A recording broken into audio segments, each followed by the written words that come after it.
দাজ্জাল হলো বনি আদমের একজন পুরুষ। মহান আল্লাহ তাআলা তাকে অনেক ক্ষমতা প্রদান করেছেন, যা মানব জাতির মধ্য হতে অন্য কাউকে দান করেননি। এর কারণ হলো আল্লাহ তাআলা তাকে দ্বারা মুসলমানদের ঈমান পরীক্ষা করবেন। রাসূল সাল্লাল্লাহু আলাইহি ওয়াসাল্লাম তার উম্মতদেরকে দাজ্জালের ভয়াবহ ফিতনা সম্পর্কে ভীতি প্রদর্শন করেছেন। যেহেতু দাজ্জালের বিভিন্ন রকমের ফিতনার সম্ভাবনা আছে, এমনকি ঈমান হরণেরও সম্ভাবনা রয়েছে, তাই রাসূল সাল্লাল্লাহু আলাইহি ওয়াসাল্লাম দাজ্জালের শারীরিক ও চারিত্রিক অবস্থার কথা বিস্তারিত বর্ণনা করেছেন। প্রিয় সুধী, আমরা যখন দাজ্জালের বৈশিষ্ট্য তথা আকৃতি, প্রকৃতি ও ভয়াবহ ফিতনা সম্পর্কে অবগত হব, তার ভয়াবহ সবল হতে রক্ষা পাওয়ার ব্যাপারে জ্ঞান লাভ করব, তখন আশা করা যায় মহান আল্লাহ তাআলা আমাদেরকে তার অনিষ্ট হতে রক্ষা করবেন। আর তাই দাজ্জাল সম্পর্কে বিস্তারিত জানতে ধৈর্য সহকারে থাকুন ভিডিওর শেষ অবধি। দাজ্জাল শব্দের অর্থ মিথ্যাবাদী, প্রবঞ্চনাকারী ও অহংকারী। যেহেতু তার এক চোখ অন্ধ হবে, তাই তাকে মাসিহ বলেও অবহিত করা হয়। প্রিয় সুধী, দাজ্জালের আত্মপ্রকাশ যে কিয়ামতের এক আলামত, এ সম্পর্কে রাসূল সাল্লাল্লাহু আলাইহি ওয়াসাল্লাম বলেন, কিয়ামত ততক্ষণ পর্যন্ত সংঘটিত হবে না যতক্ষণ পর্যন্ত না দাজ্জালের আগমন ঘটবে। হযরত আবু হুরায়রা রাদিয়াল্লাহু তাআলা আনহু থেকে বর্ণিত, রাসূল সাল্লাল্লাহু আলাইহি ওয়াসাল্লাম বলেন, তিনটি বস্তু যখন বের হবে, তখন কোনো ব্যক্তির নতুন করে ঈমান গ্রহণ করা কোনো উপকারে আসবে না। আর তা হলো সূর্য পশ্চিম দিক হতে উদিত হওয়া, দাজ্জাল ও দাব্বাতুল আরদের আত্মপ্রকাশ হওয়া। হযরত ইমরান ইবনে হুসাইন রাদিয়াল্লাহু তাআলা আনহু থেকে বর্ণিত, রাসূল সাল্লাল্লাহু আলাইহি ওয়াসাল্লাম বলেন, হযরত আদম আলাইহিস সালাম থেকে শুরু করে কিয়ামত পর্যন্ত আল্লাহ পাকের সৃষ্টির মধ্যে দাজ্জালের চেয়ে বড় ভয়ানক কোনো সৃষ্টি নেই। হযরত আব্দুল্লাহ ইবনে ওমর রাদিয়াল্লাহু তাআলা আনহু থেকে বর্ণিত, তিনি বলেন, একদা রাসূল সাল্লাল্লাহু আলাইহি ওয়াসাল্লাম মানুষের মাঝে দাঁড়ালেন। তিনি সর্বপ্রথম আল্লাহ তাআলার প্রশংসা করলেন। এরপর দাজ্জাল প্রসঙ্গে আলোচনা শুরু করলেন এবং বললেন, নিশ্চয়ই আমি তোমাদেরকে দাজ্জাল সম্পর্কে ভীতি প্রদর্শনকারী। এই পৃথিবীতে এমন কোনো নবী আগমন করেননি যিনি তার উম্মতদেরকে দাজ্জাল সম্পর্কে ভীতি প্রদর্শন করেনি। কিন্তু আমি তোমাদেরকে দাজ্জাল সম্পর্কে এমন কিছু কথা বলবো যা পূর্বেকার কোনো নবী তার উম্মতদের কাছে বলেননি। আর সে কথাগুলো হলো, নিশ্চয়ই দাজ্জালের বাম চোখ অন্ধ হবে, সে তার ডান চোখ দ্বারা দেখবে। দাজ্জালের পা হবে ত্রুটিযুক্ত, কারণ তার পা দুখানার নলা হবে বাঁকা, যার ফলে এক হাঁটু হতে অন্য হাঁটু দূরত্বে হবে। দাজ্জালের চুল হবে কোঁকড়ানো, ভাঁজ করা, এবং তার বাম চক্ষু হবে অন্ধ। তার গায়ের রং হবে ফর্সা, কপাল হবে বৃহৎ আকারের, তার কপালে লেখা থাকবে কাফির, একমাত্র মুমিনরাই তা পড়তে পারবে। তার কোনো সন্তান সন্ততি থাকবে না। দাজ্জাল মক্কা ও মদিনায় প্রবেশ করতে পারবে না, কারণ আল্লাহ তাআলা মক্কা ও মদিনাকে দাজ্জালের ফিতনা থেকে হেফাজত করবেন। হযরত নওয়াজ ইবনে সাম্মান রাদিয়াল্লাহু তাআলা আনহু থেকে বর্ণিত, রাসূল সাল্লাল্লাহু আলাইহি ওয়াসাল্লাম বলেছেন, দাজ্জালের ভয়াবহতার ব্যাপারে তোমাদের সম্পর্কে আমাকে বেশি চিন্তিত করছে। আমার জীবদ্দশায় যদি দাজ্জাল আগমন করে, তাহলে আমিই হব তোমাদের পক্ষে তার প্রতিদ্বন্দ্বী। আর যদি আমার ওফাতের পরে সে আত্মপ্রকাশ করে, তাহলে প্রত্যেক ব্যক্তি তার ব্যাপারে নিজেই প্রতিদ্বন্দ্বী। আর জেনে রাখো, আমার অবর্তমানে আমার উম্মতের ব্যাপারে স্বয়ং আল্লাহ তাআলাই দায়িত্বশীল। হযরত আবু উমামা আল বাহিলি রাদিয়াল্লাহু তাআলা আনহু হতে বর্ণিত, রাসূল সাল্লাল্লাহু আলাইহি ওয়াসাল্লাম বলেছেন, নিশ্চয়ই দাজ্জালের আগমনের পূর্বে 3 বছর ধরে মানুষ দুর্ভিক্ষে নিপতিত হবে, মানুষ অত্যন্ত অনাহারে ভুগবে। ওই 3 বছরের প্রথম বছর আল্লাহ তাআলা আসমানকে নির্দেশ দিবেন 3-এর 1 অংশ বৃষ্টি বন্ধ করতে, এবং জমিনকে নির্দেশ দিবেন 3-এর 1 অংশ ফসল উৎপাদন বন্ধ করতে। আবার দ্বিতীয় বছর আল্লাহ তাআলা আসমানকে নির্দেশ দিবেন 3-এর 2 অংশ বৃষ্টি বন্ধ করতে, এবং জমিনকে নির্দেশ দিবেন 3-এর 2 অংশ ফসল উৎপাদন বন্ধ রাখতে। আবার আল্লাহ তাআলা তৃতীয় বছর আসমানকে নির্দেশ দিবেন বৃষ্টি সম্পূর্ণরূপে বন্ধ রাখতে, যাতে করে 1 ফোঁটা পানিও জমিনে পতিত না হয়। আর জমিনকে নির্দেশ দিবেন জমিন যেন একটি ফসলও উৎপাদন না করে। পরিস্থিতি এতটাই কঠিন হবে যে পৃথিবীতে একটি ছায়াদার গাছও বাকি থাকবে না। হযরত আবু বকর রাদিয়াল্লাহু তাআলা আনহু থেকে বর্ণিত, তিনি বলেন, রাসূল সাল্লাল্লাহু আলাইহি ওয়াসাল্লাম বলেছেন, নিশ্চয়ই দাজ্জাল খোরাসান হতে বের হবে, যার বর্তমান নাম হলো ইরান। তাকে এমন এক সম্প্রদায় অনুসরণ করবে যাদের চেহারা হবে চামড়া আচ্ছাদিত, কারণ তাদের চেহারায় বেশি বেশি গোশত থাকবে বলে তাদেরকে দেখাবে ঢালের মতো। একদা রাসূল সাল্লাল্লাহু আলাইহি ওয়াসাল্লাম লোকদেরকে নামাজের জন্য আহ্বান করলেন। জামাতের সাথে নামাজ আদায় করে রাসূল সাল্লাল্লাহু আলাইহি ওয়াসাল্লাম হাসতে হাসতে মিম্বারের উপর উঠে বসলেন এবং সকলকে লক্ষ্য করে বললেন, তোমরা সকলে নিজ নিজ জায়গায় বসে থাকো। এরপর বললেন, তোমরা কি জানো আমি তোমাদেরকে কেন বসিয়েছি? সকলেই উত্তর দিল, এ সম্পর্কে আল্লাহ ও তার রাসূলই ভালো জানেন। তখন রাসূল সাল্লাল্লাহু আলাইহি ওয়াসাল্লাম বললেন, আজ আমি তোমাদেরকে কোনো আশা দেওয়া বা কোনো বিষয় ভীতি প্রদর্শন করার জন্য বসাইনি, বরং আমি তোমাদেরকে একটি ঘটনা বর্ণনা করার জন্য একত্র করেছি। আর সে ঘটনাটি হলো, তামিমে দারি নামক একজন খ্রিস্টান, সে আমার নিকট এসে আমার হাতে বায়াত গ্রহণ করে মুসলমান হয়েছে এবং তার জীবনের একটি আশ্চর্য ঘটনা বর্ণনা করেছে যা সে স্বচক্ষে দেখেছে। আর তা হলো, একদা তামিমে দারি সমুদ্রে সফরে বের হয়েছিল। তার সঙ্গে ছিল ৩০ জন সঙ্গী, যারা লখম ও জুজাম বংশের লোক। এরপর সমুদ্র তরঙ্গ তাদেরকে এমন একটি দ্বীপে নিয়ে গেল, যেই দ্বীপ ছিল সমুদ্রের মধ্যে পশ্চিম প্রান্তে। তারা সেই দ্বীপে প্রবেশ করল। সেখানে তাদের সাথে একটি জানোয়ারের সাক্ষাৎ হলো, যার শরীর এতই পশম দ্বারা আবৃত ছিল যে তার সামনে ও পিছন পার্থক্য করা যাচ্ছিল না। তাই তারা তাকে বলল, তুমি ধ্বংস হও, তুমি কে? উত্তরে সে বলল, আমার নাম জাসসাসা। তারা বলল, জাসসাসা আবার কি? সে বলল, হে সম্প্রদায়, তোমরা এই নির্জন স্থানের দিকে চলো, সে তোমাদেরকে আগ্রহ ভরে সকল প্রশ্নের উত্তর দিবে। এরপর আমরা অতি দ্রুত সামনের দিকে অগ্রসর হলাম এবং নির্জন স্থানে প্রবেশ করে এক বৃহদাকার ছায়াবিশিষ্ট একজন মানুষকে দেখতে পেলাম। এমন ছায়াবিশিষ্ট মানুষ আমরা আর কখনো দেখিনি, যাকে কঠিনভাবে বাঁধা হয়েছে, যার হাত দুটি ঘাড়ের সাথে একত্র করে বাঁধা এবং দু পা হাঁটু পর্যন্ত লৌহ দ্বারা আঁকড়ে রাখা হয়েছে। তখন আমরা তাকে বললাম, তুমি ধ্বংস হও, কে তুমি? সে বলল, তোমরা অবশ্যই আমার সম্পর্কে জানতে পারবে, কিন্তু তোমরা কারা? উত্তরে তারা বলল, আমরা আরবের মানুষ। আমরা একদা সমুদ্রে জাহাজ ভ্রমণ করলে সমুদ্র তরঙ্গ আমাদেরকে 1 মাস পর এই দ্বীপে পৌঁছে দিয়েছে। আমরা খুবই ভীত, কারণ আমরা তোমাকে শয়তান বলে আশঙ্কা করছি। তখন সে বলল, তোমরা আমাকে আরদানের পূর্ব প্রান্তরের বাইসান নামক খেজুর বাগানের সংবাদ দাও। আমরা তাকে বললাম, কি জন্য? তার সম্পর্কে তুমি কি জানতে চাও? সে বলল, আমি তোমাদের নিকট জানতে চাই যে ওই বাগানের খেজুর গাছে খেজুর হয় কিনা। আমরা তাকে বললাম, হ্যাঁ। সে বলল, সম্ভবত খুব শীঘ্রই সেই গাছে আর কখনো খেজুর ধরবে না। সে আবার বলল, জর্দান এবং ফিলিস্তিনের মধ্যবর্তী স্থান বাহিরায় তাবারিয়া সম্পর্কে সংবাদ দাও। আমরা তাকে বললাম, তুমি তা সম্পর্কে কি জানতে চাও? সে বলল, সেখানে কি পানি আছে? আমরা বললাম, হ্যাঁ, সেথায় বহু পানি আছে। সে বলল, অচিরেই ওই পানি শেষ হয়ে যাবে। এরপর সে আবার প্রশ্ন করল, বাহরে মাইয়েত এর নিকট অবস্থিত জাগার নামক কূপ সম্পর্কে আমাকে সংবাদ দাও। আমরা বললাম, তুমি তার সম্পর্কে কি জানতে চাও? সে বলল, ওই কূপে কি পানি আছে? ওই পানি দ্বারা কি মানুষ চাষাবাদ করে? আমরা তাকে বললাম, হ্যাঁ, ওই কূপে এখনও পানি মজুদ আছে এবং তা দ্বারা লোকজন চাষাবাদ করে।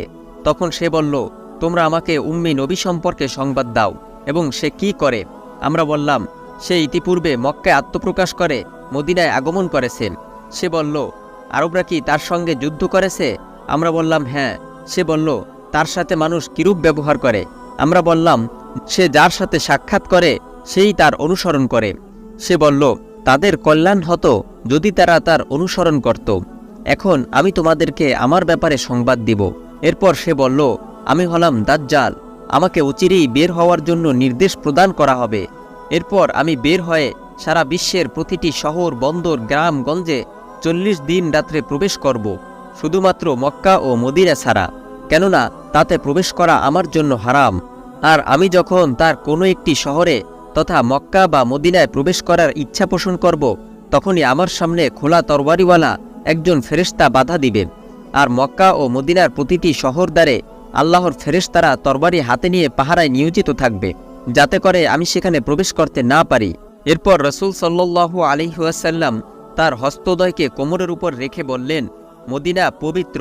এরকম তিনি 3 বার বললেন।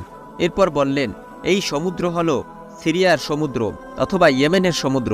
এরপর তিনি আবার বললেন, না না, বরং এটি পূর্ব দিকের সমুদ্র। এই বলে তিনি পূর্বের দিকে ইশারা করলেন। আর মদিনার পূর্ব দিক হল ইরাক ও ইরান। প্রিয় সুধী, আমরা এতক্ষণ তামিমে দারি রাদিয়াল্লাহু তাআলা আনহুর বর্ণিত জাসসাসা ও দাজ্জালের আলোচনা শুনেছি, যার মধ্যে বর্ণিত রয়েছে দাজ্জাল বর্তমানে সমুদ্রের কোনো এক দ্বীপে আবদ্ধ অবস্থায় বন্দী রয়েছে।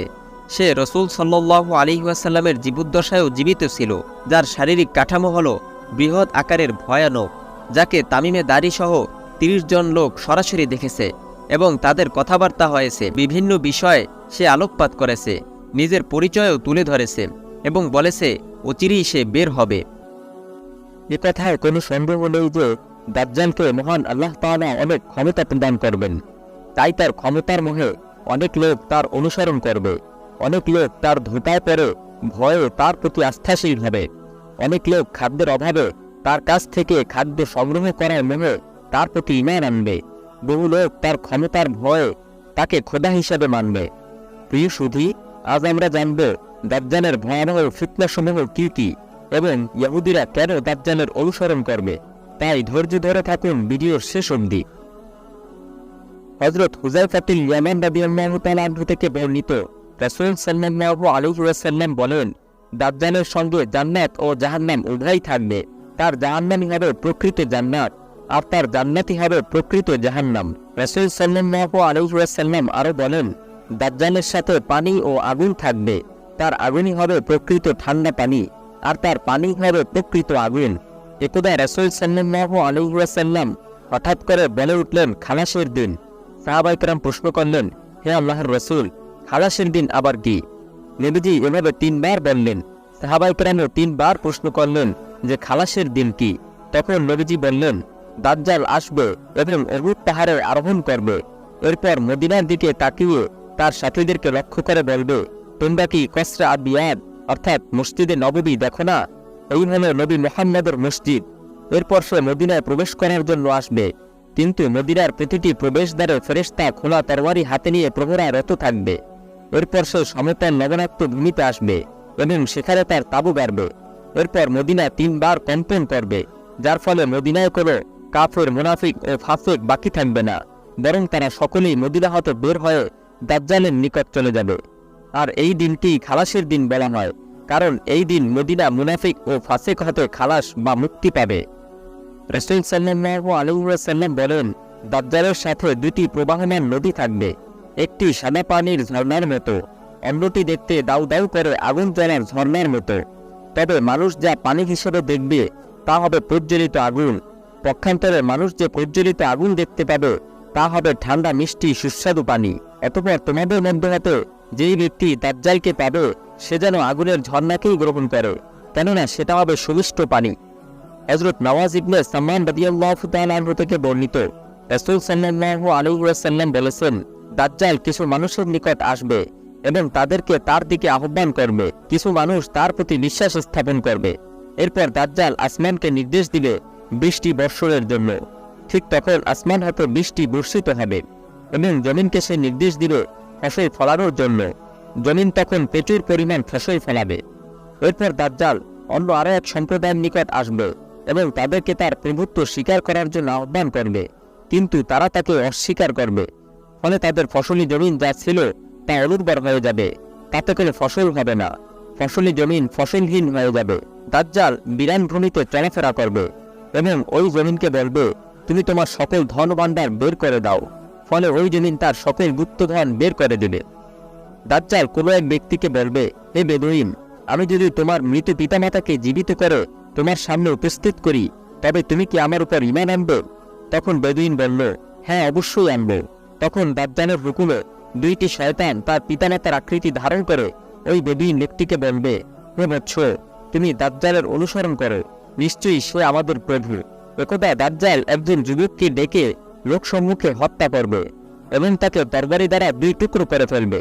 এরপর দাজ্জাল উপস্থিত লোকদের লক্ষ্য করে বলবে, তোমরা আমার এই বান্দার দিকে লক্ষ্য করো, আমি তাকে জীবিত করব।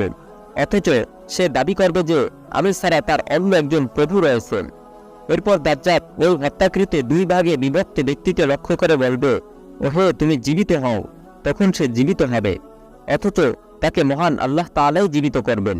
কিন্তু দাজ্জাল বলবে, আমি তাকে জীবিত করেছি। জীবিত হওয়ার পর সেই যুবক দাজ্জালকে লক্ষ্য করে বলল, হে খবিস। তখন দাজ্জাল বলবে, তোমার প্রভুকে? তখন যুবক বলবে, আমার প্রভু হলো একমাত্র আল্লাহ, আর তুমি হলে মহান আল্লাহ তাআলার শত্রু ও মিথ্যাবাদী দাজ্জাল। প্রিয় সুধী, ইহুদিরা বিশ্বাস করবে দাজ্জাল হলো হযরত ঈসা আলাইহিস সালাম, তাই ইহুদিরা দাজ্জালের অনুসরণ করবে। দ্বিতীয়ত, ইহুদিরা বিশ্বাস করতে যে মহান আল্লাহ তাআলা তাদের সাথে ওয়াদা করেছেন যে হযরত দাউদ আলাইহিস সালামের বংশ হতে একজন লোকের নেতৃত্বে তাদের আবাসভূমি স্থায়ী হবে, প্রতিষ্ঠা করবে, তা ভেবে তারা দাজ্জালকে অনুসরণ করবে। সর্বসময় ইমানের সাথে শরীয়তের জ্ঞান মুমিনদের জন্য ঢাল স্বরূপ, বিশেষ করে যখন তারা ফিতনার মধ্যে নিপতিত হবে। কারণ জ্ঞানের দ্বারা যে কোনো ব্যক্তি মুসিবতের সময় করণীয় কি তা সঠিকভাবে সিদ্ধান্ত নিতে পারে। হযরত আবু সাঈদ খুদরি রাদিয়াল্লাহু তাআলা আনহু থেকে বর্ণিত, রাসূল সাল্লাল্লাহু আলাইহি ওয়াসাল্লাম বলেন, দাজ্জাল একদিন মদিনায় প্রবেশ করার জন্য আগমন করবে, কিন্তু সে মদিনায় প্রবেশ করতে পারবে না, কারণ মদিনায় প্রবেশ করা তার জন্য হারাম, যেহেতু মদিনার প্রতিটি দরজায় ফেরেশতা খোলা তরবারি নিয়ে মোতায়েন রয়েছে। যখনই দাজ্জাল মদিনায় প্রবেশ করার ইচ্ছা পোষণ করবে, তখনই সে বাধার সম্মুখীন হবে। তাই সে নিরুপায় হয়ে মদিনার নিকটবর্তী লবণাক্ত ভূমিতে তাঁবু স্থাপন করবে। ওই সময় মদিনা হতে একজন পাক্কা মুমিন তার কাছে ছুটে যাবে। এরপর সে দাজ্জালের সৈন্য কর্তৃক বাধার সম্মুখীন হবে। তখন দাজ্জালের সাঙ্গপাঙ্গরা তাকে বলবে, তুমি কোথায় যেতে চাচ্ছ? তখন সেই মুমিন ব্যক্তি বলবে, আমি দাজ্জালের কাছে যেতে চাই। দাজ্জালের সৈন্যরা বলবে, তুমি কি আমাদের প্রভু দাজ্জালকে বিশ্বাস করো? সে উত্তরে বলবে, আমি তাকে দেখলেই চিনতে পারবো, কারণ আমার প্রভু ত্রুটিমুক্ত আর দাজ্জাল হবে ত্রুটিযুক্ত। তখন দাজ্জালের সাঙ্গপাঙ্গরা বলবে, এই লোকটিকে হত্যা করো। কিছু লোক বলবে, প্রভু দাজ্জাল তার অনুমতি ছাড়া কাউকে হত্যা করতে নিষেধ করেছেন। এরপর তারা ওই মুমিন ব্যক্তিকে দাজ্জালের নিকট নিয়ে যাবে। এরপর মুমিন ব্যক্তি যখনই দাজ্জালকে দেখবে, সে বলে উঠবে, হে লোক সকল, এই হলো সেই দাজ্জাল যার সম্পর্কে রাসূল সাল্লাল্লাহু আলাইহি ওয়াসাল্লাম আমাদেরকে সতর্ক করেছিলেন। তখন দাজ্জাল তার সাঙ্গপাঙ্গদেরকে হুকুম করবে ওই মুমিন ব্যক্তিকে হত্যা করার জন্য। তাই তারা তাকে এমনভাবে প্রহার করবে যে ওই ব্যক্তির পেট পিঠ চেপ্টা হয়ে যাবে। তখন দাজ্জাল তাকে বলবে, তুমি আমাকে তোমার প্রভু হিসেবে বিশ্বাস করো না? তখন লোকটি বলবে, তুমি মিথ্যাবাদী দাজ্জাল।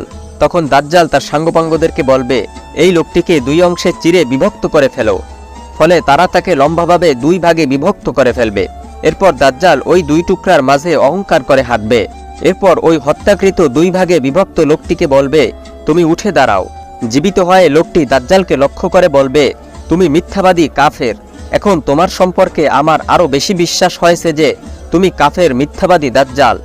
এরপর দাজ্জাল তার সাঙ্গপাঙ্গদেরকে নির্দেশ দিবে ওই লোকটিকে জবাই করার জন্য, কিন্তু মহান আল্লাহ তাআলা তার গলায় তামা দ্বারা আবদ্ধ করে দিবেন। ফলে তারা তাকে হত্যা করতে পারবে না। তাই দাজ্জাল যখন লোকটিকে জবাই করতে ব্যর্থ হবে, তখন সে লোকটিকে তার সঙ্গে থাকা জাহান্নামের আগুনে নিক্ষেপ করবে। তখন দাজ্জালের অনুসারীরা ধারণা করবে যে সেই লোকটি আগুনে পুড়ে নিঃশেষ হয়ে গেছে, প্রকৃতপক্ষে সে জান্নাতে নিক্ষিপ্ত হয়েছে। এই লোকটি আল্লাহর নিকট মহান শহীদ হিসেবে পরিগণিত হবে। প্রিয় সুধী, এই হাদিস দ্বারা প্রমাণিত হয় যে ফিতনা থেকে বাঁচার জন্য ইলমে দ্বীন শিক্ষা করা অপরিহার্য। কেননা যুবকটি দাজ্জাল সম্পর্কে যদি পূর্ব হতেই না জানত, তবে হয়তোবা সে দাজ্জালকে খোদা হিসেবে মেনে নিত।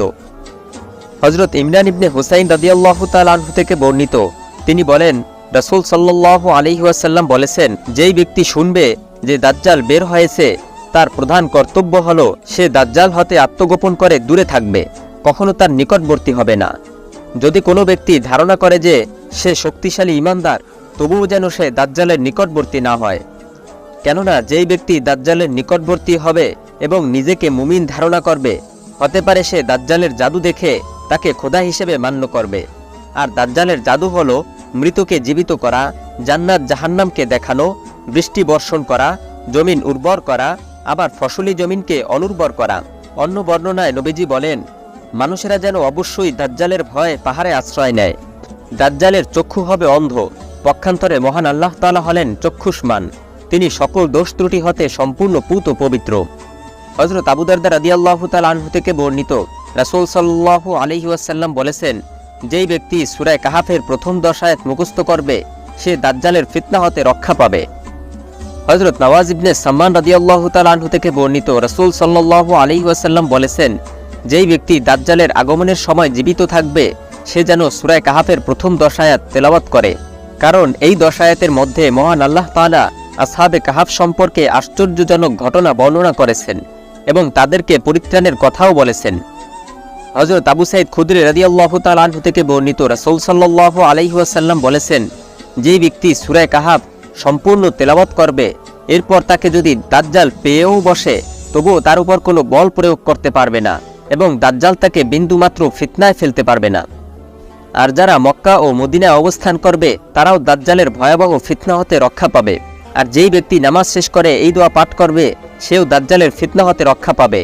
আর দোয়াটি হলো আল্লাহুম্মা ইন্নী আউযু বিকা মিন আযাবিন নার ওয়া মিন আযাবিল কবর ওয়া মিন আযাবিল মাহইয়া ওয়াল মামাতি ওয়া মিন ফিতনাতিল মাসীহিদ দাজ্জাল। অর্থ, হে আল্লাহ, আমি তোমার কাছে জাহান্নামের আযাব, কবরের আযাব, জীবন ও মৃত্যুর আযাব এবং দাজ্জালের ফিতনা হতে আশ্রয় প্রার্থনা করতেছি। দাজ্জাল পৃথিবীতে কতদিন থাকবে, দাজ্জালের সাথে মুসলমানদের যুদ্ধ, হযরত ঈসা আলাইহিস সালামের আগমন এবং দাজ্জালের ধ্বংস কিভাবে হবে, ধৈর্য ধরে থাকুন ভিডিওর শেষ অবধি। রাসূল সাল্লাল্লাহু আলাইহি ওয়াসাল্লামকে প্রশ্ন করা হলো, দাজ্জাল কতদিন পৃথিবীতে অবস্থান করবে? এর উত্তরে নবীজি বললেন, দাজ্জাল এই পৃথিবীতে 40 দিন অবস্থান করবে। তার আগমনের প্রথম দিনের পরিমাণ হবে 1 বছরের মতো, দ্বিতীয় দিনের পরিমাণ হবে 1 মাসের মতো, তৃতীয় দিনের পরিমাণ হবে 1 সপ্তাহের মতো। এরপর বাকি দিনগুলো তোমাদের স্বাভাবিক দিনের মতো হবে। সাহাবায়ে কেরাম প্রশ্ন করলেন, ইয়া রাসূলুল্লাহ, দাজ্জাল আগমনের পর যেই দিনের পরিমাণ 1 বছরের ন্যায় হবে, তাতে কি আমাদের স্বাভাবিক দিনে যেমন 5 ওয়াক্ত নামাজ আদায় করি তা কি ওই দিনের জন্য যথেষ্ট হবে?